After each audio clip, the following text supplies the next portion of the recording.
அமராவதி அவ்வளவு அறிவுள்ளவள் அவள்.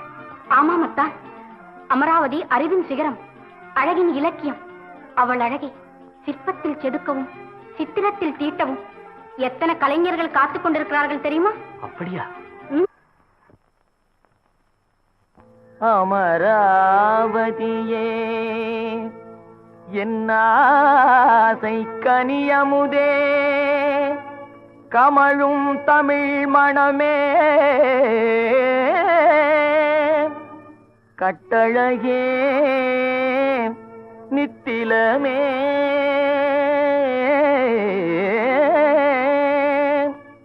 இமையாது என்னை நோக்கி என் உயிரை கொள்ளை கொண்டு அமையாதமின் போல் அகன்றாயே. ஆற்றுவேனோ ஆற்றுவேனோ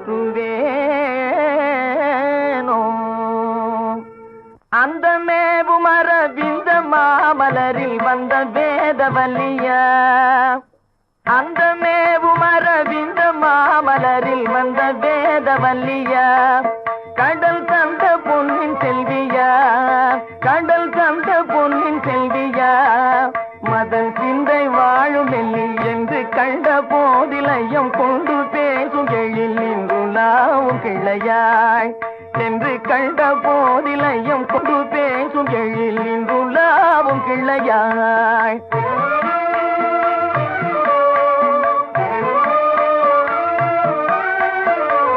துங்கமேவும் இளநங்கையாளின் எழில் அங்கம் யாவும் தங்கமே, துங்கமேவும் இளநங்கையாளின் எழில் அங்கம் யாவும் தங்கமே, முகம் பொங்கும் சந்திரபிம்பமே, முகம் பொங்கும் சந்திரபிம்பமே, சற்றும் அங்கில்லை களங்கமே, பிறை துண்டு போல நெற்றி சங்கு போல் கழுத்தும் சொல்லும் நாத இன்பமே, பிறை துண்டு போல நெற்றி சங்கு போல் கழுத்தும் சொல்லும் நாத இன்பமே.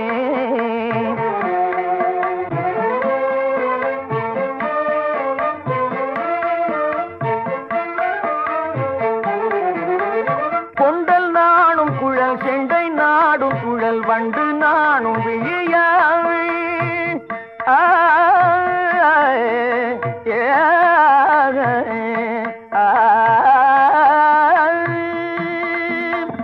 கொண்டல் நானும் குழல் செண்டை நாடும் குழல் வண்டு நானும் விழியாய், கற்கண்டு நானும் மொழியாய், கற்கண்டு நானும் மொழியாய், வள்ளை தண்டு நானும் செவியாய், மின்னல் கண்டு நானும் இடை கொண்டு தேனும் சுவை குந்தி நானும் இதழாய், அந்த மேவுமரவிந்த மாமலரில் வந்த வேதவல்லியா, கடல் தந்த பொன்னில் செல்வியா, என்று கண்ட போதிலையும் கொண்டு பேசும் எழில் நின்றுலாவும் கிளையாய்.